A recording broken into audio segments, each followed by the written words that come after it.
नमस्कार दोस्तों, स्वागत है आपका आईडीए क्लासेस की एक और एनडीए क्रैश कोर्स की क्लास में। आज हम जीके की क्लास में रशियन रिवॉल्यूशन के बारे में पढ़ेंगे और ये हमारी वर्ल्ड हिस्ट्री की आखिरी क्लास होगी। उसके बाद हम कल से ज्योग्राफी शुरू करेंगे और हम वर्ल्ड वॉर 1 और वर्ल्ड वॉर 2 के फैक्ट्स हम इस कोर्स के आखिर में देख लेंगे। उससे ज़्यादा क्वेश्चन आते भी नहीं, ठीक है। और आपका इंटरेस्टेड है और आप जानना चाहते हैं कि भाई इस बार एनडीए में आपका सिलेक्शन हो ही जाए, तो हमारे क्रैश कोर्स के लिए आपके नंबर आपको यहाँ पर नंबर मिल रहे होंगे, वहाँ पे आप कॉल कीजिए और आगे जानकारी प्राप्त। चलो बात कर लेते हैं रशियन रिवॉल्यूशन के बारे में, ठीक है। देखो, कम्युनिस्ट आइडियोलॉजिकल बता दी थी मैंने, बताओ एक बार क्या बताया।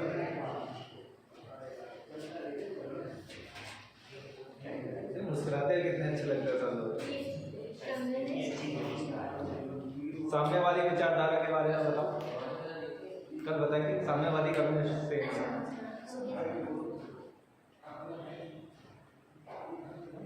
कल ये बताइए।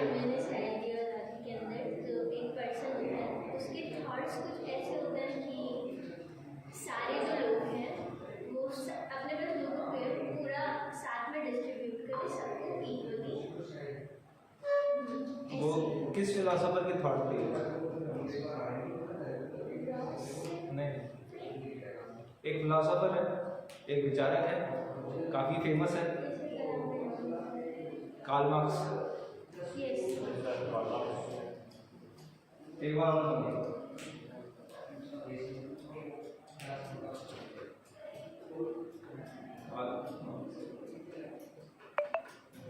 देखो बात क्या है। कार्ल मार्क्स भैया पैदा हुए कहाँ पर? जर्मनी में। कहाँ पर? उस टाइम ये पैदा हुए थे, इन्होंने देखा कि भाई समाज में है ना बहुत ज़्यादा दिक्कत हो रही है। उस टाइम राजा महाराजा, हाई नोबल्स बोले तो बड़े बड़े सामंत हुआ करते थे। उनके पास क्या वेल्थ भी बहुत ज़्यादा होती थी, मतलब पैसा बहुत ज़्यादा उनके पास, और उनके पास क्या होता था, रसूख भी बहुत ज़्यादा होती थी, पावर भी बहुत होती थी। अभी मान लो कि तुम एनडीए में सेलेक्ट हो जाओगे, पैसा इतना नहीं रहेगा कंपैरेटिवली किसी बिजनेस में जितना, और एक प्रेस्टीज रहेगी। वही चीज़ है कि ना तो आपके पास स्ट्रेंथ है, ना ही आपके पास वेल्थ है, ना ही आपके पास क्या है, प्रेस्टीज है। आपके पास ना तो सम्मान है, ना ही आपके पास संसाधन है, और ना ही आपके पास कोई अधिकार है। तो कार्ल मार्क्स भैया को क्या लगा,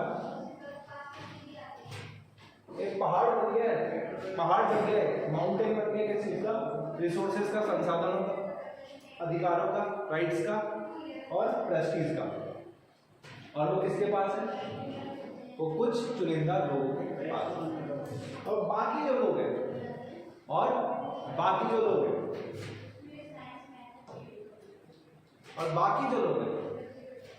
उनके पास कुछ नहीं है।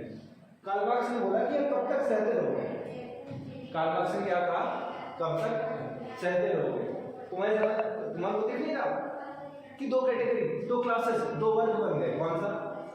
एक जिसके पास है, जिसके पास नहीं है, और एक जिसके पास है। इनको बोलते हैं हैव्स और हैव नॉट। इनको बोलते हैं प्रोलेटरिएट, इनको बोलते थे बर्जुआ। सुनाओ थोड़ा बर्जुआ वाला शब्द, तुम्हारे को याद करने की जरूरत नहीं। बुर्जुआ क्लास, रिच और पुअर कह सकते हो आप इनको, लेकिन एक्चुअल वर्ड इनके लिए यूज किया जाता है बर्जुआ। देखो, रिच होना और बर्जुआ होने में एक डिफरेंस क्या होता है। वैसा पैसे से आदमी अमीर नहीं होता, उसको क्लास भी लानी पड़ती है। इनके पास सब कुछ, इधर कुछ नहीं, ठीक है। तो क्या बोलते हैं कार्ल मार्क्स की, भाई गरीबों तुम्हारे पास खोने के लिए क्या है, ऐसा क्या है तुम्हारे पास जो चला जाएगा? क्या है भाई तुम्हारे पास जो चला जाएगा? जमीन तुम्हारे पास है नहीं, और कोई रिसोर्सेज, संसाधन तुम्हारे पास है नहीं, अधिकार, कोई राइट्स तुम्हारे पास है नहीं, तुम्हारे पास कोई प्रेस्टीज नहीं है, कोई सम्मान नहीं, क्या चला जाएगा तुम्हारे पास? ऐसा क्या है जिसको खोने से तुम डर रहे हो? तो क्या करो, सब उठ जाओ, इकट्ठे हो जाओ और एक घंटे क्या कर दो, अटैक कर दो, आक्रमण कर दो। एक ऐसी क्रांति करो जिसमें तुम हिंसा से पीछे मत हटो। क्यों, तुम्हारे साथ हिंसा नहीं हुई? पुरानी फिल्मों में देखा होगा, पुरानी फिल्मों में देखा होगा, जमींदार आता है फिर वो चाबुक मारता है ना। अमरीश पुरी होता है जिसमें, है ना, उसके कई में किसी मूवी में उसके लंबे बाल होते हैं, किसी में नहीं होते, है ना, है ना। फिर शाहरुख खान उससे लड़ता है, मतलब इस टाइप की फिल्में। गांव का एक जमींदार होता है, फिर उससे शाहरुख खान लड़ता है या सलमान खान लड़ता है, कोई भी लड़ता है, बस लड़ता है, ठीक है। तो उन्होंने बोला खोने के लिए क्या है, तुम्हारे ऊपर तो पहले ही बहुत जुल्म हो चुके हैं, तो तुम अगर वापस कर भी दोगे तो कोई डिफरेंस नहीं। तुम्हारे नंबर से इतने ज्यादा है, क्या नंबर, तुम्हारी संख्या इतनी ज्यादा है कि अगर तुम सबने ही सर पे कफन मांग लिया कि भाई आपको सब मरने को तैयार है, कितनों को ही मार दोगे। 10 लाख लोग हैं और 2 लोगों ने ठान लिया कि तुम सबको मार देंगे, कितनों को मार देंगे?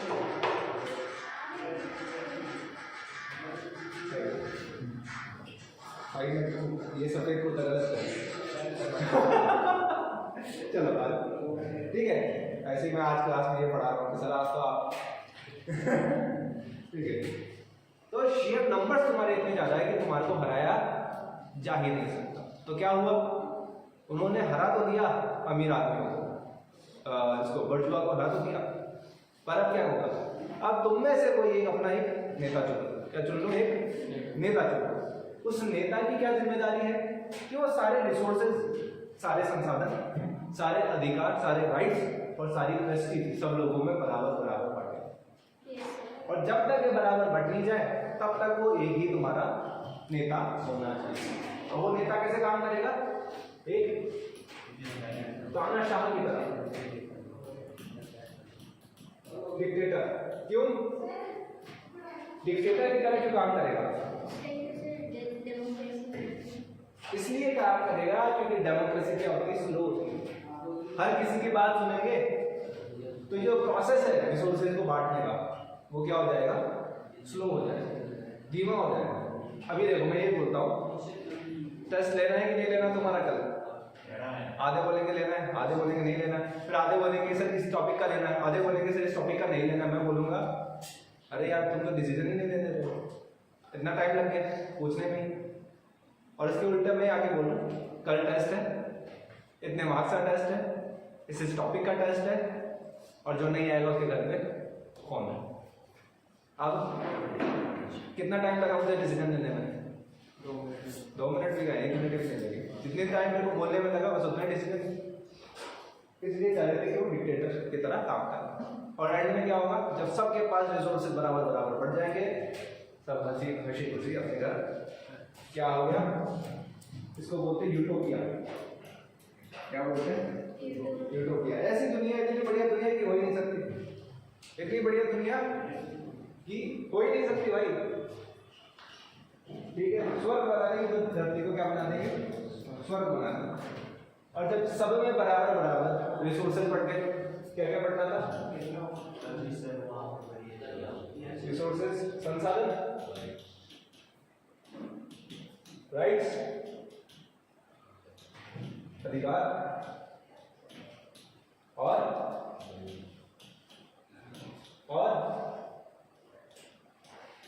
प्रेस्टीज, प्रतिष्ठा।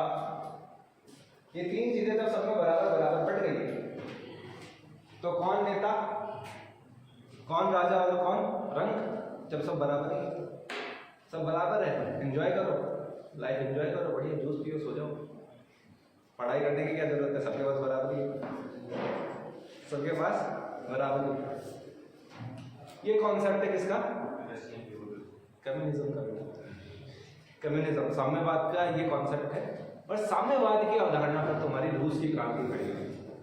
किसी भी क्रांति के लिए 2 चीजें आवश्यक होती है, एक विद्रोह करने का तरीका, दूसरा विद्रोह के पीछे की एक अवधारणा, एक आइडियोलॉजी। बिना आइडियोलॉजी के आप विद्रोह नहीं कर सकते, बिना आइडियोलॉजी का विद्रोह कर ही नहीं सकते।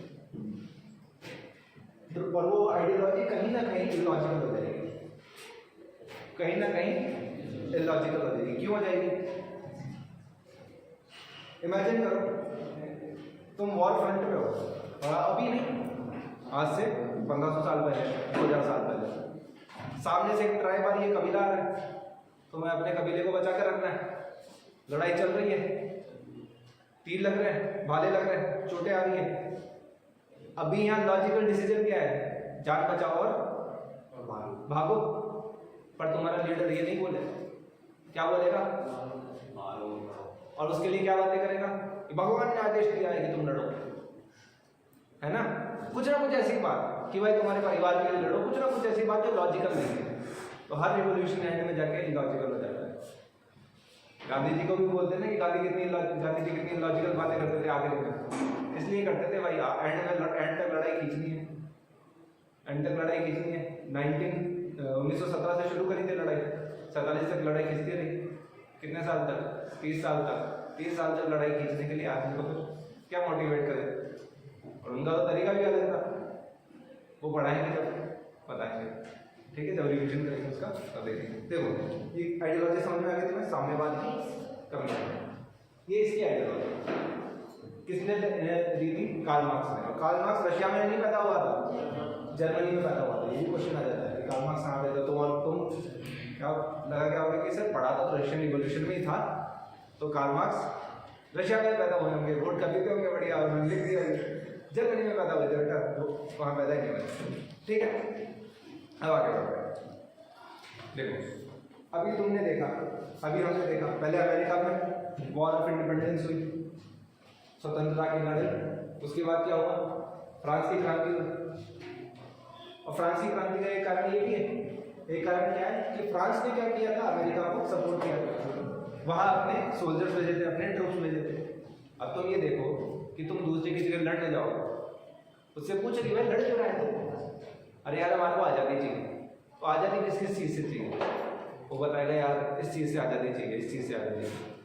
थोड़ा बहुत तो तुम भी इन्फ्लुएंस हो जाओगे। दुश्मन तो है नहीं वो तुम्हारा, साथ में लड़ रहा है, उसके साथ खाना भी खाओगे, उसको लग गई तो उसको उसकी चोट भी ठीक करोगे, तुम्हें चोट लगेगी तो वो तुम्हें ध्यान रखेगा, है ना? तो ऐसे करने से क्या होगा?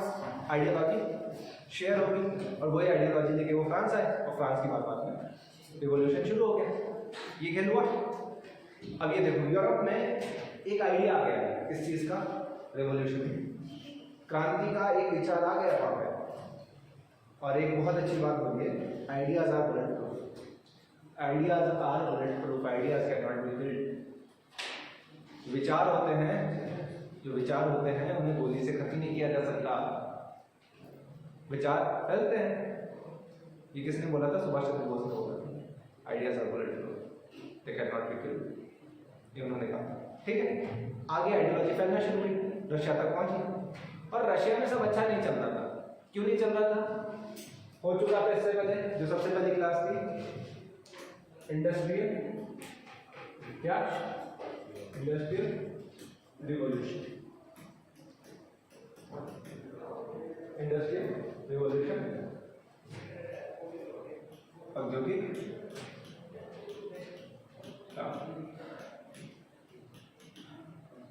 औद्योगिक क्रांति हुई, बात तो यूरोप में फैल गई, पर रशिया में नहीं फैल, रशिया में नहीं फैल।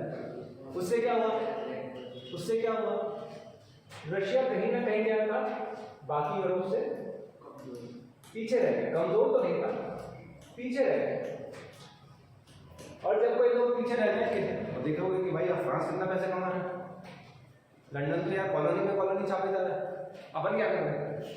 उन्होंने बोला कि पैसे तो मुझे भी चाहिए, पैसे तो मुझे भी चाहिए, और पैसे कहाँ से लाएंगे? टैक्स बढ़ा के। हमेशा याद रखो, पुराने जो राजा होते थे एक ही चीज से पैसा कमाते थे, टैक्स बढ़ा। उन्होंने क्या कर दिया? जो रशिया के राजा होते हैं ना,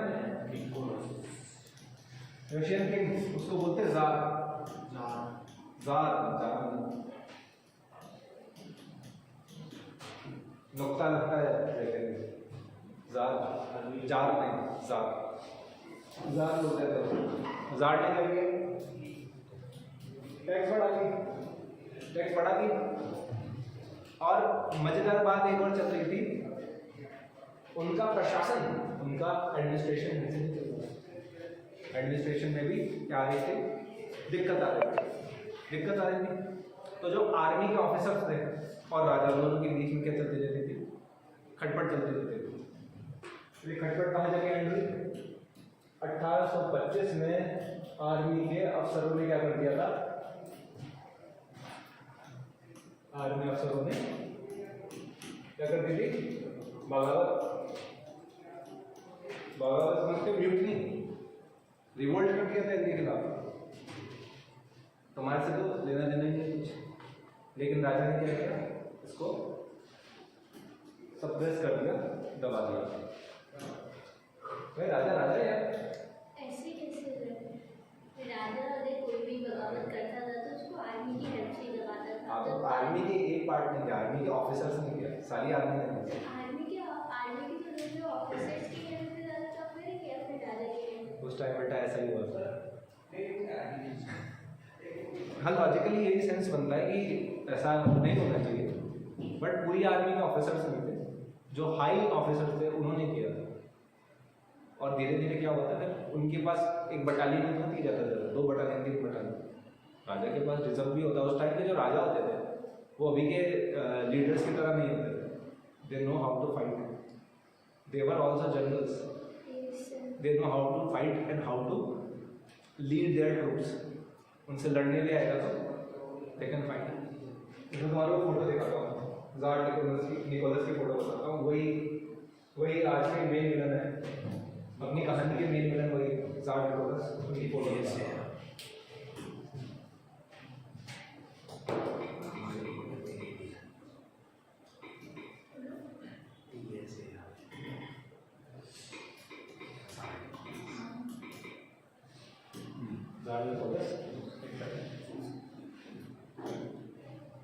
वीडियो भी है, ये देखो हाउ डज इट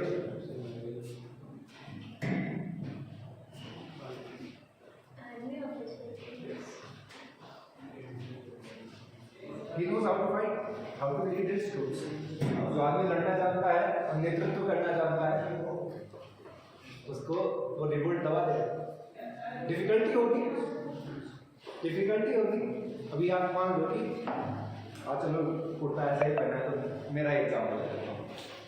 मान लो कि मेरा मन खराब हो गया कि यार नहीं पढ़ाना बच्चों को, मैं जाके बीजेपी ज्वाइन कर लिया मैंने, ठीक है, बढ़िया भड़काऊ भाषण दिए मैंने और मैं जीत गया। पहले मैं एमपी बना, फिर बहुत सालों बाद मुझे बोला कि आप प्राइम मिनिस्टर बन जाओ, ठीक है।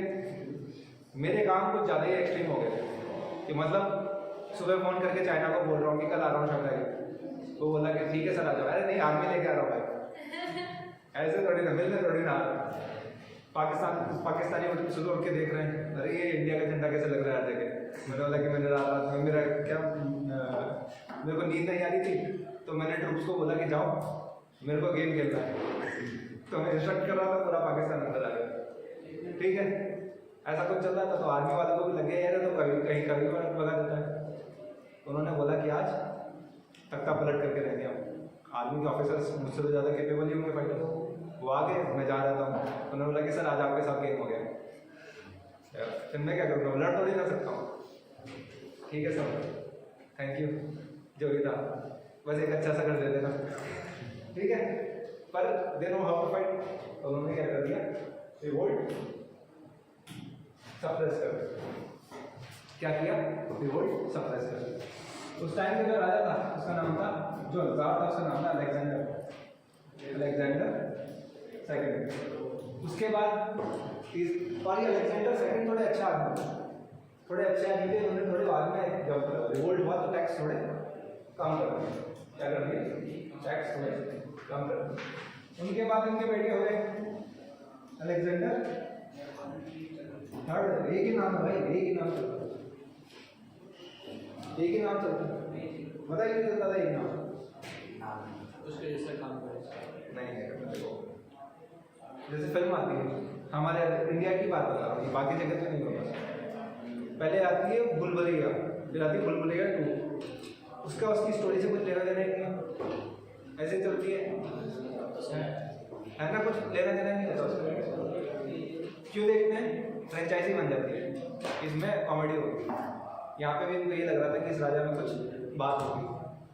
ठीक है, अलेक्जेंडर थर्ड आए, इन्होंने क्या बोला, यार इन्होंने मेरे पापा को बहुत परेशान किया, क्या करो, टैक्स वापस बढ़ाओ। क्या करो, टैक्स वापस बढ़ा दो। जनता हो गई बहुत परेशान, जनता हो गई बहुत परेशान। उसके बाद 1905 में, नहीं 1905 में, चलो अभी मैंने ये डेट याद नहीं आ रही, बट ये है 19वीं सेंचुरी के आसपास, 1900 के आसपास ही तीसरे राजा बने निकोलस सेकंड। कौन? Nicholas second. इन्होंने बोला मैं तो मेरे पापा से भी आगे जाऊंगा। क्या बोला, मैं अपने पापा से भी आगे जाऊंगा। इन्होंने देखो टैक्स बढ़ा दिए, टैक्स बहुत ज़्यादा बढ़ा दिए। और उस टाइम क्या चलते थे, उस टाइम रशिया में आ गई थी फैमिन, यानी कि सूखा पड़ गया था, अकाल पड़ गया था। इन्होंने बोला खाने को किसी को कुछ नहीं दूंगा, मेरे महल में टैक्स पहुंचना चाहिए। क्या पहुंचना चाहिए? टैक्स पहुंचना चाहिए। फैक्ट्री वर्कर्स तो इनको बोलते थे कि यार तुम काम ही नहीं करते हो, दिन में 15 घंटे काम करोगे तब तो कुछ काम मैं समझूंगा, 12 घंटे काम करना क्या होता है। तो इन्होंने क्या बोला, फैक्ट्री वर्कर को क्या बोला कि काम ज़्यादा कर रहे हैं, फैक्ट्री वर्कर क्या बोला, वर्कर बढ़ाओ। अब आदमी कितना ही सहेगा, अब आदमी कितना ही सहेगा। तो 1905 के अंदर, 1905 के अंदर ठंड का टाइम था, 22 जनवरी का दिन था। फैक्ट्री में काम करने वाले लोग, फैक्ट्री वर्कर और फैक्ट्री में काम करने वाले लोग, और किन पे टैक्स लग रहा था, किसानों पर। किसान कहाँ आ गए, विद्रोह करने निकल गए। कहाँ आ गए, विद्रोह करने निकल गए, रिवोल्ट करने। क्या क्या इन्होंने, और ये कहाँ जा रहे थे, जार जहाँ रहता था ना, जार, उसको बोलते थे जार का विंटर पैलेस। ठंड है, विंटर पैलेस में रहता था, ठंड के लिए बढ़िया था, उसको बोलते हैं। बहुत ऐसे उसमें फाइन कांच लगे हुए थे, ग्लासेस बहुत फाइन लगे, मतलब बहुत बढ़िया। कभी रशिया जाओ देख के। मैंने भी मूवी में देखा था, वो जो सीमेंट की ईंटें नहीं बनाते थे यहाँ पे, हाँ। उसकी क्वालिटी कैसे हो। हाँ देख रहा हूँ। तो जार के विंटर पैलेस में पहुंचे, जार के विंटर पैलेस। ठीक है, अब तुमको पता ही है जार निकोलस कैसा दिखता है, वो छोड़ेगा इनको। जार निकोलस ने क्या बोला, देखते गोली मार दो, देखते ही गोली मार दो। तो इस दिन कितने लोग मरे थे? ऑफिशियल रिकॉर्ड है 20,000 लोगों का। ऑफिशियल रिकॉर्ड है 20,000 लोग एक दिन में मारे गए, पर ये बहुत कम है, इससे बहुत ज़्यादा होता है। ऑफिशियल रिकॉर्ड कभी भी सही नहीं होता है। ठीक है, इस दिन था संडे। क्या था? संडे, रविवार। क्या था? रविवार। और भाई इस दिन बहुत सारा खून, तो इस दिन को बोलते हैं ब्लडी संडे से। इसको बोलते हैं ब्लडी संडे, ब्लडी संडे।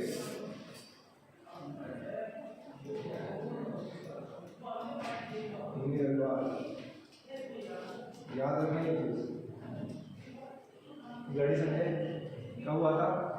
22 जनवरी 1905। अब इससे हुआ क्या, एक बार सप्रेस तो कर दिया, हरा तो दिया, लेकिन लोगों के दिमाग में एक आइडिया बैठ गया था, जब भी मौका मिला इस जार को तो बता देंगे भाई। क्या बता देंगे? निपटा देंगे इसको। हाँ ये देख लो कि रशिया में एक जगह है सेंट पीटर्सबर्ग, पीटर्सबर्ग।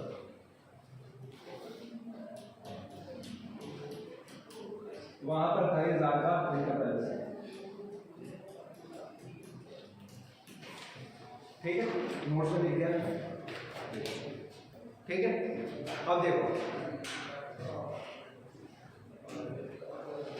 मैंने क्या कहा था, क्रांति करने के लिए क्या चाहिए? बेसिस चाहिए, आइडियोलॉजी चाहिए, उसके अलावा एक कॉज भी तो चाहिए, कॉज दे दी। 20,000 लोग मार दिए यार, 20,000 लोग मार दिए एक दिन के अंदर। आदमी का खून खोलेगा नहीं खोलेगा? खोलेगा। तो अब क्या करेगा वो? उसको ये भी पता लग गया कि अब सीधे जाएंगे तो मारे जाएंगे, सीधे जाएंगे तो मारे जाएंगे। तो क्रांतिकारी लोगों ने क्या किया? इकट्ठा होना शुरू किया। क्या किया? इकट्ठा होना शुरू किया। क्या बिना प्लानिंग के जाएंगे तो मारे जाएंगे? प्लानिंग जरूरी है। प्लानिंग करने के लिए क्या करना बनानी पड़ती है? ऑर्गेनाइजेशन, संस्था बनानी पड़ती है। तो क्रांतिकारी लोग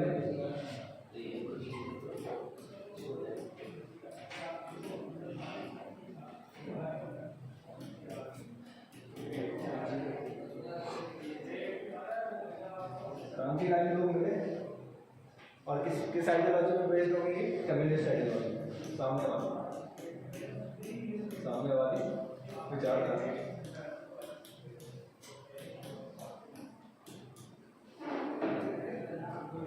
कम्युनिस्ट, ठीक है, कम्युनिस्ट आइडियोलॉजी में बेस्ड थे। अब यहाँ पे भी क्या हुआ ना, दो ग्रुप बन गए थे रशियन में। एक का नाम था मेंशेविक और एक का नाम था बोल्शेविक। मेंशेविक और बोल्शेविक। मेंशेविक क्या बोलते थे कि आराम से धीरे धीरे से लड़ते रहेंगे और एक दिन जब ज़्यादा कमजोर हो जाएगा तो उसको उठाकर नीचे पड़ेंगे। बोल्शेविक बोलते हैं अरे ऐसे कैसे, ऐसे कहते हैं जल्दी से जल्दी, जितना जल्दी हो सके करो। बोल्शेविक क्या कर रहे थे? फटाफट ऑर्गेनाइज हो जाते हैं, जाएंगे, पीट देंगे और जार को खत्म कर देंगे। और हाँ, इनके जो एक था आपका मेंशेविक,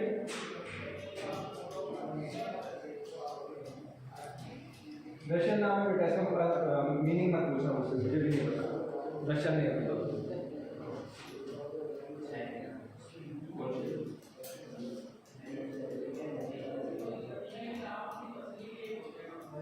ये कहते हैं अग्रेसिव ज़्यादा थे, क्या थे? अग्रेसिव ज़्यादा, ठीक है। बोल्शेविक लोगों का एक लीडर था जो बाद में बहुत ज़्यादा इंपॉर्टेंट हो जाएगा, उसका नाम था लेनिन। उसका क्या नाम था? लेनिन। क्या नाम था? लेनिन। और लेनिन ने इसको ब्लडी संडे को क्या बोला था? ये तो एक्चुअल रिवॉल्यूशन के लिए क्या है? Dress rehearsal. क्या मतलब? ये कहाँ से उठाया था? बड़ी समझता हूँ, तो समझाता हूँ। क्या होता है ना कि अंग्रेज लोगों के यानी क्रिश्चियन लोगों की जब शादी होती है तो जो ये होती है, जो दुल्हन होती है वो कपड़े पहनते, गाउन पहनते हैं, व्हाइट कलर के पहनते हैं, उसमें भी एक पर्दा भी होता है, उसमें नेट का पर्दा होता है। तो ऐसा होता है उनके कस्टम होता है, जब वो कपड़े खरीद कर लाते हैं या बनाते हैं, ये कस्टम होता है, रीति रिवाज होता है कि सब औरतें मिलती हैं उनके घर की, और वो जो दुल्हन होती है वो पहन के दिखाती है, उसको बोलते हैं ड्रेस रिहर्सल। ये कस्टम होता है, वहाँ सब मिलते हैं, गिफ्ट विफ्ट देते हैं उस टाइम। तो ये कहना चाहते हैं कि ड्रेस रिहर्सल हो, वाले ड्रेस रिहर्सल नहीं जो तुम जाते हो कपड़े खरीदने जाते हो न्यू कि ना चेंजिंग रूम में देखते हो कि अरे फिट हो रहा है कि नहीं आ रहा, वो वाला नहीं, ये वाला कि अभी शादी होने वाली है, उससे पहले बस ड्रेस रिहर्सल करवाई है हमने।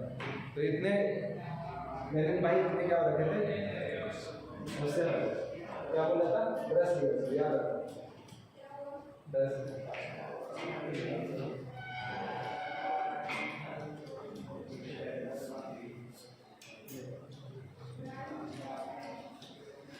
ठीक है। अब देखो कोई आदमी इतना ज्यादा चीख चिल्लाट करेगा तो क्या होगा? पकड़ा जाएगा। तो ज़ार निकोलस ने क्या बोला? इसको पकड़ लिया। ज़ार निकोलस ने इसको पकड़ लिया लेनिन को। लेनिन भाई कैसे कैसे भागे और भाग के पहुंच गए थे साइबेरिया पहुंच गए। साइबेरिया कहाँ पर है? वो अपने बाल्टिक एरिया में, यूरोप का मैप पढ़ाया था ना, बाल्टिक पढ़ाया था, तो बाल्टिक एरिया में जाके छुप गए। लेनिन भाई अभी गायब है। लेनिन भाई बाद में मौका देंगे, अभी लेनिन भाई को क्या करो, भूल जाओ। अभी मजेदार चीज होने वाली है। इतनी सब लड़ाई हो गई, लेनिन भाई ने भी दिखा दिया कि भाई गुस्से में तो हम भी हैं। तो ज़ार निकोलस को क्या लगा? ज़ार निकोलस को क्या लगा? यार थोड़ी शांति कर रही है, क्या करते हैं, थोड़ी शांति कर ही देते। तो इन्होंने क्या बोला कि मैं आपको बेटर वर्क कंडीशन दे देता हूँ, इतनी बढ़िया भी नहीं, पर ठीक ठीक तुम्हारा काम चल जाए। तो मान लेते कि हमें 8 घंटे काम करवाना है, मैं बोलता हूँ चलो 11 घंटे कर दो, ठीक है, चलो 11 घंटे कर दो, ठीक है। उसके बाद इन्होंने क्या बोला, मैं आपसे प्रॉमिस करता हूँ मैं आपको आज़ादी दूंगा। क्या करता हूँ, प्रॉमिस करता हूँ, किससे आज़ादी देंगे? अपने आप से? नहीं आपको थोड़े बहुत राइट्स दे दूंगा, अच्छा। इंटरनल फ्रीडम होगा। गेट बंद कर दो। देखो राजा की बात पे कभी भरोसा नहीं करना चाहिए, वाली बात। कोई बात जिस आदमी के ऊपर कोई चेक नहीं होता ना, किसी पावर का कंट्रोल नहीं होता, उस आदमी की बात पे भरोसा नहीं करना चाहिए, ठीक है, ठीक है। तो क्या था, हाँ इंटरनल फ्रीडम का क्या किया था, प्रॉमिस किया था, प्रॉमिस ही क्या था, दिया नहीं है, देने वाला आदमी प्रॉमिस नहीं करता है। इस चीज को ध्यान रखना, जो आदमी तुम्हारे को कोई चीज देगा वो प्रॉमिस नहीं करेगा, पापा प्रॉमिस नहीं करते हैं, है ना, वो दे ही देते हैं, या तो फिर नहीं देंगे तो नहीं देंगे, दिला देंगे तो दिला देंगे, प्रॉमिस नहीं करते। और अगर तुम्हें ये बोला जाए कि बेटा पेपर पास कर लो, उसके बाद बुलेट दिला दूंगा, मैं बोल रहा हूँ IIT JEE निकल जाएगा भाई। तो ऐसे बोला जाए पहले कि 12th में मेरिट ले आओ, पहले बोला 10th में मेरिट ले आओ तब दिला दूंगा, 10th में तो मेरिट मेरी आई थी, तो तब तो उनको दिलाती कैसे, उन्होंने एक साइकिल दिला दी थी, एडिडास की साइकिल लाल कलर की, बढ़िया, मेरा काम भी चल जाता था कि हाँ चलो ठीक है। फिर 12th में थोड़ा बड़ा भी हो गया था, पापा ने तब बोला था कि अगर मेरिट आ गई तो बाइक तेरी। मैंने बहुत पढ़ाई करी, मेरे 97% आ गए, मैंने बोला कि अब तो बुलेट घर में, मैं तो हेलमेट भी खरीद लाया था बुलेट का। पापा ने बोला कि यही का एग्जाम दे दे, वो क्लियर हो जाएगा तो पक्का नहीं, बुलेट ही मिलेगी, अभी कार नहीं खरीदेंगे तो बुलेट ही, अभी तक प्रॉमिस ही नहीं चल रहा है अभी नहीं। हाँ मैं गया, उन्होंने बोला था कि कॉलेज गवर्नमेंट कॉलेज में, अब मैं गया, IIT वाली अच्छी रैंक नहीं आई थी, IIT मुझे अच्छी नहीं मिल रही थी, NIT मिल रही थी, तो मैंने घर वाली MNIT जयपुर, तो उन्होंने बोला कि मैंने बोला कि पापा अब तो मैं कॉलेज में भी चला गया, देखो टेस्टोस्टेरोन हर आदमी में चढ़ता है, मेरे में भी था उस टाइम, और अभी भी है, ऐसा नहीं है, अभी बूढ़ा थोड़ी हो गया यार वो 40s के बाद डिप करना शुरू हुआ, ठीक है। उन्होंने क्या बोला, बेटा IIT थोड़ी, बेटा IIT थोड़ी, बस मैं आज अभी मेरे को देखा कभी बाइक लेके आते हुए, तो देखो राजा ने प्रॉमिस किया था फ्रीडम का, इंटरनल फ्रीडम का, आंतरिक स्वतंत्रता, ठीक है। उसके लिए क्या किया, बोला कि लेकिन लोग भी थोड़े स्मार्ट थे, उन्होंने क्या बोला, हम आपकी बात पे भरोसा नहीं करते, कैसे मानूं, तो उन्होंने बोला कि एक काम करता हूँ, देखो पूरी फ्रीडम तो एक साथ दे नहीं सकते, तुम रेस्पॉन्सिबल ही नहीं हो, टिपिकल पापा वाली बात, ठीक है। क्या करते हैं, तुम्हारे लिए मैं एक पार्लियामेंट बना देता हूँ जहाँ पे तुम्हारा रिप्रेजेंटेशन होगा, मैं तुम्हारी बात सुन लूंगा, मानना नहीं मानना मेरे ऊपर, मैं सुन लूंगा तुम्हारी।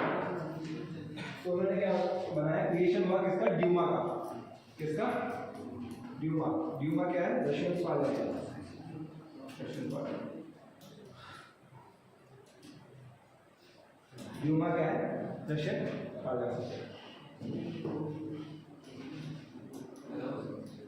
और इतनी बढ़िया किसी मीटिंग नहीं होती थी, इतनी बढ़िया थी, इतनी बढ़िया पार्लियामेंट थी, पार्लियामेंट की मीटिंग ही नहीं होती थी, यहाँ तक सब बढ़िया चल रहा था।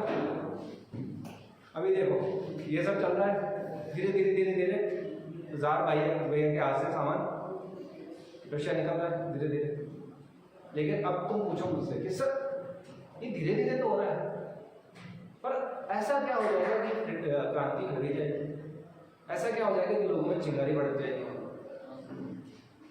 अभी मैंने बोला था 1905 से 10 साल बाद क्या चीज़ होती है, 1914 में होती है, 1940 में होती है वर्ल्ड वॉर। क्या होती है वर्ल्ड वॉर? मेन रीजन था वर्ल्ड वॉर 1। ठीक है, वर्ल्ड वॉर 1। अब इसमें बढ़िया बात क्या हुई मैं बताता हूँ। आप कहानी मजेदार हो जाएगी, चटपटी कहानी हुई बहुत। 1914 में लड़ाई हुई। जो रशियन सोल्जर थे उनके पास इक्विपमेंट थे नहीं। मैंने पहले बोला यार महंगाई चल रही, इक्विपमेंट कहाँ से होंगे, और उनको ट्रेनिंग भी प्रॉपर नहीं मिली थी। वो लड़ने में जर्मनी सबसे पहले मिला उनको। जर्मनी ने क्या किया, बहुत मारा। कितना मारा एकदम काला पीला कर दिया पूरा। उनका मोटिवेशन हो गया डाउन। मैंने क्या बोला था, जार भैया कहते हैं, जार निकोलस खुद भी मिलिट्री जनरल थे, तो उन्होंने बोला कि मैं फ्रंटियर पे मैं खुद जाऊंगा ट्रूप्स को मोटिवेट करने। चले गए पीछे। रशिया किसके पीछे छोड़ के जाएंगे? रशिया किसको देखे जाएंगे? देखो, राजा को, जार निकोलस साहब को उनकी जारीना, रानी को बोलते थे जारीना। उनकी रानी का नाम था जारीना, और उनकी वाइफ का मतलब जारीना होता है टाइटल, रानी को बोलते जारीना, और वाइफ का नाम था अलेक्जेंड्रा। बोला कि अलेक्जेंड्रा तुम संभालो रशिया, मैं जा रहा हूँ फ्रंटियर पे ट्रूप्स को मोटिवेट करने। चले गए।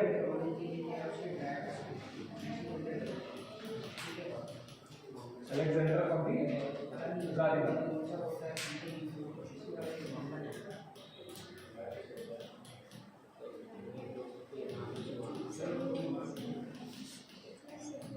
रशिया इनके हाथ में, रशिया क्या था इनके हाथ में। वो तो चले गए मोटिवेट करने ट्रूप्स को, लेकिन देखो जारीना के पास, जारीना का दिमाग अपनी जगह नहीं था। क्यों? जारीना एक होली मैन, जो अपने आप को बोलता था होली मैन, वो होली था नहीं, उसके कंट्रोल में थी। क्या नाम था उसका? रासपुटिन। हाँ बता रहा हूँ,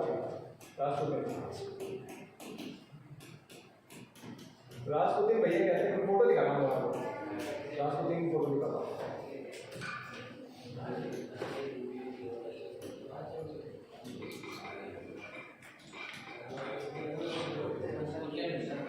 रासपुतिन पुतिन और रासपुतिन दोनों ने रशिया का बेड़ा पार भी करवाया, डुबाया भी। ये रासपुतिन ऐसे आदमी पर मैं तुम्हारा अभी समझा, चाहे 60 साल के हो जाओ, चाहे ब्रिगेडियर जनरल की ही क्यों ना बन जाओ, ऐसे आदमी पर कभी भरोसा मत। जहाँ देखे, जिस डायरेक्शन में दिखे उसके अपोजिट डायरेक्शन में भागना शुरू करता है। जो आदमी ऐसे दिखते हैं उन पर कभी भरोसा नहीं। ये क्या बोलता था कि मेरे पास क्या है, चमत्कारी शक्तियाँ हैं। क्या है? चमत्कारी शक्तियाँ हैं। मैं क्या करता हूँ, लोगों की बीमारियां दूर कर देता हूँ। अरे वो नहीं है यार, वो उसकी तरह वो नहीं, वो फ्रीडम फाइटर थे, ये अलग। अभी मैं बताऊंगा क्या नहीं डूबेंगे रशिया।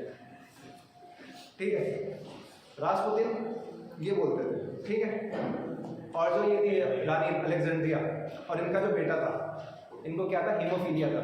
क्या था? हीमोफीलिया था। हीमोफीलिया की बीमारी होती है जिसमें आपके अंदर हीमोग्लोबिन नहीं बनता। ठीक है, तो वीक होते हैं, आपकी कॉन्स्टिट्यूशन बहुत वीक होती है बॉडी की। ठीक है, तो रासपुतिन साहब ने बोला आपको और आपके बेटे को मैं ठीक करता हूँ। और ऐसा कहते हैं कि ठीक कर भी दिया था। और ऐसा बोलते रासपुतिन को लड़ना भी आता था, रासपुतिन को लड़ना भी आता था, तो ठीक कर दिया। रानी हो गई इम्प्रेस। रासपुतिन साहब, इस रशिया का कोई भी है तो सिर्फ आप। और राजा इनको छोड़ के तो गया था जारीना को, पर क्या बोला था कि एडवाइस किससे लेना, सलाह किससे लेना? मेरे मंत्रियों से, मेरे नोबल्स से, नोबल्स एंड मिनिस्टर्स, मेरे सामंतों से और मेरे मंत्रियों से। मंत्री हो गए सामंतों से। और ये किससे ले रही थी एडवाइस? किससे ले रही थी? रासपुतिन से। तो नोबल्स और रासपुतिन के बीच में क्या हो गया था? युद्ध नहीं, मतलब झगड़ा टाइप से हो गया। और कहानियां चलती है बहुत तगड़ी कहानियां चलती है कि रासपुतिन को मारने के लिए क्या किया गया, एक केक बनाया गया जिसमें दुनिया भर का जहर डाल दिया। ऐसा बोलते हैं कि पीटर्सबर्ग में जितना जहर था उस केक में डाल दिया। ऐसा बोलते हैं कि रासपुतीन खा गया और डकार भी नहीं दी, उठ के चला गया। फिर उसके बाद ऐसे बोलते हैं कि रासपुतीन को मारने के लिए लोग भेजे गए, उन्होंने उस पर गोलियां चलाई। ऐसा कहते हैं कि रासपुतीन को गोली लगी नहीं और रासपुतीन उन सबको मार के आ गया। नहीं, फिर उसके बाद एक मिनिस्टर ने बोला कि यार क्या तुमसे एक आदमी नहीं मर रहा। वो गए, उन्होंने रासपुतीन के सर पे गोली मारी, रासपुतीन मर गया। उसको फिर नदी में डाल दिया गया। 3 दिन बाद उसकी लाश मिली और वो खत्म। जब रासपुतीन ने एक तो अच्छे पॉलिटिकल डिसीजन नहीं लिए, जो समझदार लोग थे उनको लेने नहीं दिए, ये अपने ही इंटरेस्ट में, सेल्फ इंटरेस्ट में काम कर रहा था। उसके बाद ये मारा गया, इसके बदले रानी हो गई पागल, रानी का संतुलन हो गया। रानी ने कुछ भी बोलना शुरू कर दिया, ऐसे करेंगे वैसे करेंगे ऐसे करेंगे। लोगों को यही तो मौका चाहिए था, लोगों को यही तो मौका चाहिए था। मार्च 1917 में क्या होता है? मार्च 1917 में होता है लोग अपना मौका ढूंढ लेते हैं और लोग चल देते हैं आंदोलन करने। कहाँ चल देते हैं? आंदोलन करने। और इस टाइम क्या है, रशिया बहुत बुरी तरीके से वर्ल्ड वॉर 1 हार चुका है। रशिया नहीं जीत पाता। रशिया जितने सोल्जर भेजता है वो मुंह खाकर आता है, ठीक है। वो हारे हुए सोल्जर भी क्या आ गए, वापस आ गए। हारे हुए सोल्जर भी वापस आ गए, तो उनमें क्या हो गया, उनमें भी एक रिप्रेस्ड फीलिंग है, तो इस प्रोटेस्ट के साथ वो भी जुड़ जाते हैं। तो विमेन, वर्कर्स और वॉर सोल्जर्स, ये सब यहाँ पर आ गए। ये सब यहाँ पर आ गए। क्या होगा जार भैया को, क्या जार भैया का क्या होगा बताओ? जार भैया बोलते अरे ये तुम्हारा ही, मैं बोला ही रहता है कि मैं तुम्हारे को आज़ादी दे रहा हूँ। तो जार भैया अपनी गद्दी छोड़ दिए, कर दिए जार भैया अपनी गद्दी छोड़ दिए।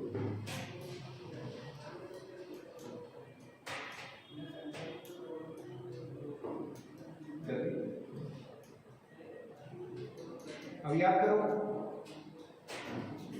रिवोल्यूशनरीज के दो, क्रांतिकारियों के 2 ग्रुप बन गए थे, मेनशेविक और बोल्शेविक। बोल्शेविक के कौन थे नेता? लेनिन। लेनिन को क्या बोला था कि बेटा बाहर निकलो यहाँ से। लेनिन तो भाग गए थे, तो बचे कौन सा दूसरा?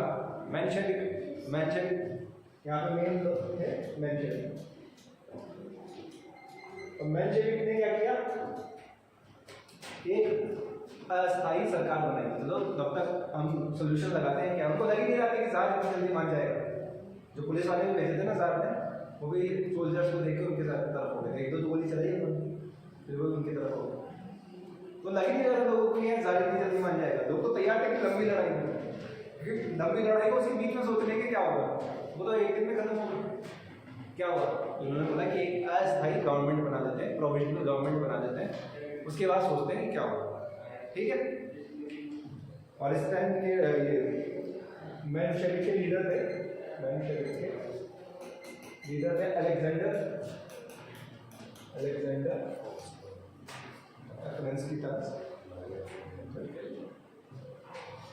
अलेक्जेंडर केरेंस्की।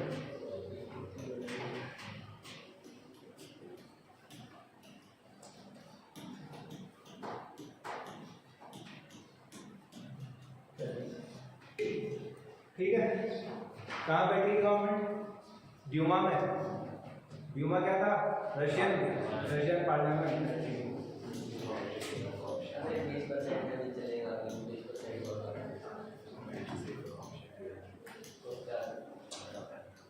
थोड़ा से बचा है, अरे थोड़ा सा ही बचा है, बस अब थोड़ा सा ही बचा है।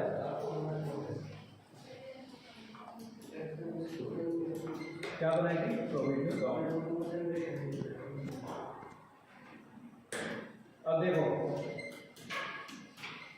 क्या लेनिन भैया को अच्छा लगेगा कि जब वो सुनेंगे कि किसी ने रशिया में क्या कर दी है, क्रांति कर दी है, जार भैया को भगा दिया है और गद्दी हथिया ली है, लेनिन साहब का खून जल गया, ठीक है। वो कोई ना कोई मौका तलाश रहे थे कि एक बार मुझे रशिया भेज दो, फिर तुम्हें बता दूंगा।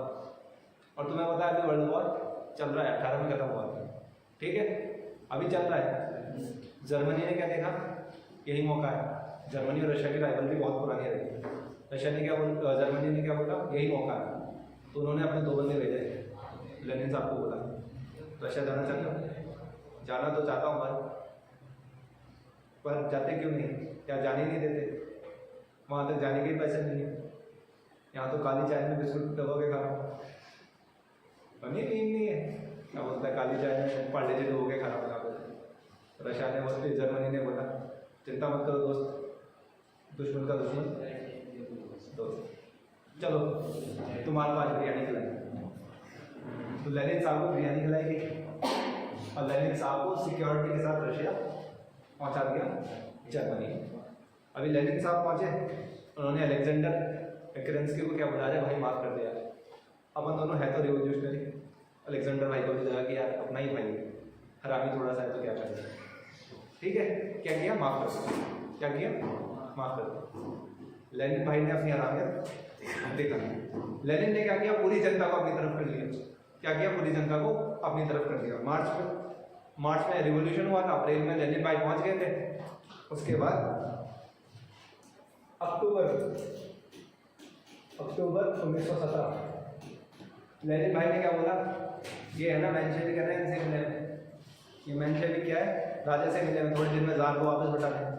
क्या करो, तुम मेरा साथ दो मित्रों, मैं तुम्हारे को बताऊंगा कि कैसे शासन होता है, कैसे शासन होता है।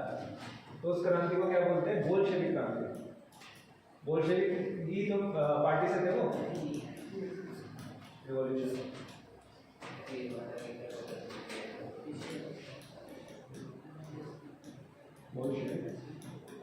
बोल्शेविक क्रांति। अरे लेनिन ने किया है, लेनिन इसी पार्टी से तो थे, रिवॉल्यूशनरी इसी पार्टी से तो थे, फिर उनको निकाल दिया गया था। ये काफी एग्रेसिव थे। लेनिन साहब पहुंचते हैं ड्यूमा में और बोलते हैं कि राज मेरे हवाले कर। अब मजेदार बात है, अलेक्जेंडर भाई थे ना, उनका दिल इतना टूट गया, उन्होंने बोला कि यार मैं तो सब छोड़ के जा रहा हूँ, लड़ाई झगड़े से मुझे कोई मतलब नहीं है, मैं जा रहा हूँ। तो इस लड़ाई में पूरा रशिया इन्वॉल्व हो गया था।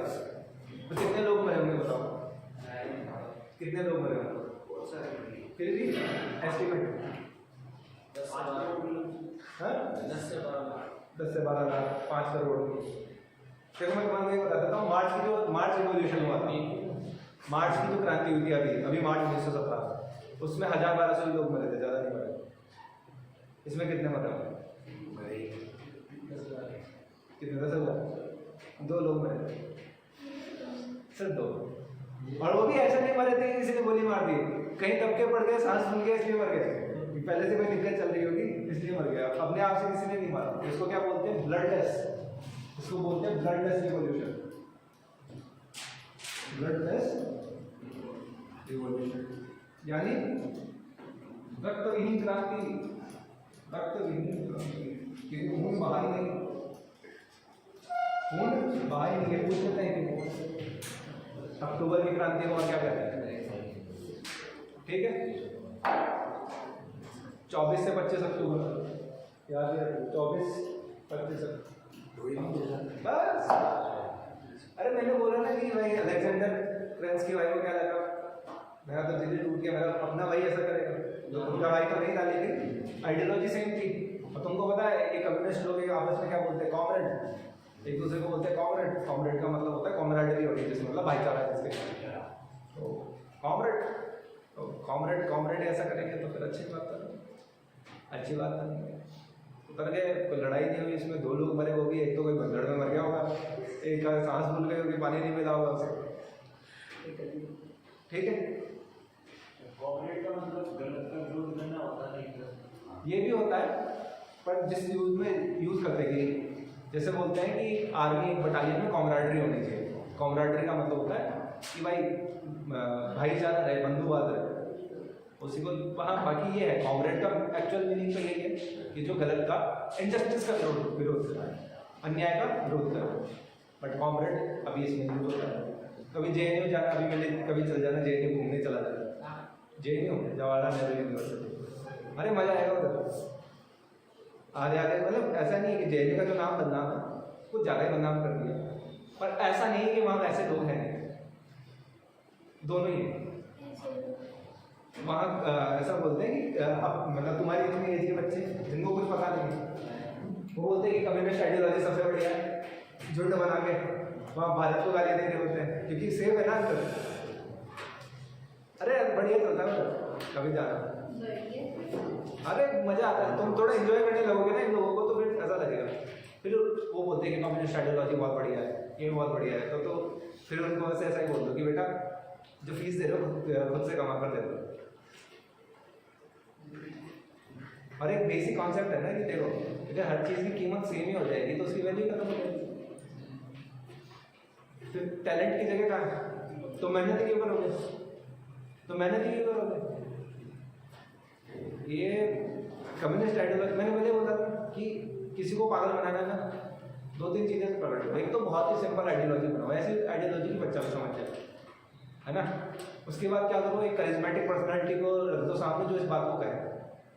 अभी मैं कह रहा हूँ तो आपको पसंद नहीं आएगी, अभी ऋतिक रोशन ही ये बात कह रहा हूँ तो आप हो जाएगी। नहीं मैं क्लास में जो बता रहा हूँ पढ़ा रहा हूँ तो तुम बीच में देखो मैं छोटू सो भी गया था थोड़ी देर के लिए।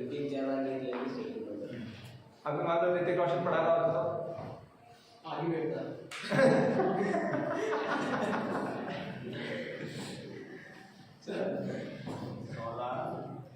देखो बात एकदम सही नहीं ना। करिश्मेटिक पर्सनालिटी जोड़ दो, उसके बाद लोगों के अंदर जो डीपेस्ट फियर है उनके डीपेस्ट टेंडेंसीज हम पहले जानवर ही थे यार, कुछ क्या ज़्यादा साल नहीं 15,000 साल पहले जानवर ही थे, वही वायलेंस करते थे, अटैक करते थे। कोई भाई सोसाइटी बनाई है तब मोरल्स लाए ना, उससे पहले तो कौन स्ट्रॉन्ग आदमी है जो जितने ज़्यादा आदमी को मारे। अभी तो वो क्रिमिनल है, अभी वो क्रिमिनल है, पर आज से अगर 15,000 साल पहले 15,000 नहीं तो 500 साल पहले चले जाओ, 500 साल पहले जितने जितने लोगों को ज़्यादा मारा वो उतना बड़ा ही लो, उतना बड़ा ही लो। वो टेंडेंसी तुम में सब में, हम सब में ऐसे मजा जानवर तो हम सब ही। मुझे फिल्म देखने की जरूरत नहीं थी, मुझे पहले से पता था कि है भाई। और यही तो बात है, यही तो मज़ेदार बात है कि तुम्हारे अंदर एक दूसरा पार्ट और है जो एनिमल को, जिसके सामने एनिमल झुक जाता है। जैसे एनिमल को शुद्ध हिंदी में बोलते हैं पशु। शिव जी का क्या नाम है? पशुपति, जिसने अपनी एनिमल टेंडेंसीज को कंट्रोल कर लिया, मारा नहीं, कंट्रोल कर लिया। बैल देखते हो तुम, उनके पास सिंबोलिज्म है ना बैल का। बैल क्या, अगर नंदी बैल ही तो है, अगर वो उसको फ्री छोड़ दिया जाए तो वो क्या करता है, तबाही करता है। कंट्रोल है, बाबा के पास बैठा है। और इसका थोड़ा एक्सट्रीम एग्जाम्पल फेमिनिटी में आता है। माँ दुर्गा को देखा, माँ दुर्गा को देखा, शेर पे तो बैठी है, एक तो शेर पे बैठी, और दूसरा महिषासुर को तो मार दिया उन्होंने। महिषासुर क्या है? There is animal tendency, she kills it. बाबा ने कंट्रोल करके रख लिया काम में लेने के बाद में, शी किल्स इट। जरूरत ही नहीं है, जरूरत ही नहीं है। तो दैट्स वाई आपको स्पिरिचुअलिटी की जरूरत क्यों है? आप एनिमल को दबा पाओ, आपकी डिविनिटी बाहर निकल पाए। That's why she sits on a line, line पे नहीं बैठती। लाइन की टेंडेंसी क्या होती है? लाइन की दो टेंडेंसी होती है, एक तो शिकार करता है और जिस जंगल में होता है उसको प्रोटेक्ट करता है, तो उसको रखती है कि भाई तेरी शिकार करने वाली टेंडेंसी कंट्रोल है, और शी सिटिंग ऑन इट कि भाई डिविनिटी से कंट्रोल हो। अब जो तुम भी जो भी करो वो सब बढ़िया हो, इसलिए ज़रूरत है स्पिरिचुअलिटी की। तो वो लगे सर इतनी डीप बात में बोला, समझ में नहीं आ रही, ज़्यादा डीप हो गया। चलो, रशियन रिवॉल्यूशन से हमको 3 आइडिया मिल गए जो मैंने बताया थे। फ्रेंच रिवॉल्यूशन में भी 3 आइडिया थे, जिसके लिबर्टी, फ्रेटर्निटी और इक्वालिटी। यहाँ पे कौन से थे? जस्टिस का, किसका? जस्टिस का, न्याय का। कॉमरेड वाली बात से याद कर लो, कॉमरेड किसको बोलते हैं? जो अन्याय के खिलाफ लड़ता है, तो क्या लाएगा? न्याय लाएगा। न्याय कितना होगा? 3 फैक्टर का होगा। आपका सोशल, सामाजिक, कि समाज में कोई किसी को छोटा बड़ा नहीं बोलेगा, ठीक है, सबको बराबर अधिकार होंगे। उसके बाद इकोनॉमिक, किसी पे तो लड़ाई शुरू हुई थी कि भाई रिसोर्सेज सबके पास बराबर बराबर होंगे। कोई ऐसा नहीं कि एक तो खाने में, एक तो खाना ही इतना वेस्ट कर रहा है और दूसरा भूखा मतलब, है ना, ऐसा नहीं होना चाहिए। उसके बाद पॉलिटिकल, क्या पॉलिटिकल, राजनीतिक। राजनीतिक में क्या बात होगी कि भाई ऐसा है, कि भाई ऐसा है, तुम्हारा और मेरा वोट सबकी वैल्यू सेम है, और तुम भी चाहो तो तुम भी इलेक्शन लड़ सकते हो, मैं भी चाहूँ तो इलेक्शन लड़ सकता हूँ। कॉन्स्टिट्यूशन में राइट तो है, बाकी उसमें जो पैसा वगैरह लगता है वो ठीक है, वो भी हम गैप फिल कर रहे हैं, बट हमारे पास राइट तो है, अधिकार तो है। कोई ऐसा तो नहीं बोलेगा ना कि कैसे आ गया, ये तो मेरा बट राइट है। हम सबके पास पॉलिटिकल राइट्स बराबर है, पॉलिटिकल जस्टिस। रशियन रिवॉल्यूशन से ये 3 आइडिया है, तो ये हमने कॉन्स्टिट्यूशन में लिए भी हमने, ठीक है। और फ्रेंच रिवॉल्यूशन से लिए लिबर्टी, फ्रेटर्निटी और इक्वालिटी, ठीक है। भाईचारा, समानता, इक्वालिटी, फ्रेटर्निटी, लिबर्टी और स्वतंत्रता। यहाँ से क्या लिया, न्याय, सामाजिक, आर्थिक और राजनीतिक, ठीक है दोस्तों। रशियन रिवॉल्यूशन खत्म, छोटे नोट्स दे दिए तुम्हारे को, प्रीवियस ईयर क्वेश्चन लगा लेना। ले नहीं दिए तुमने फोटो दिए कल दिए तो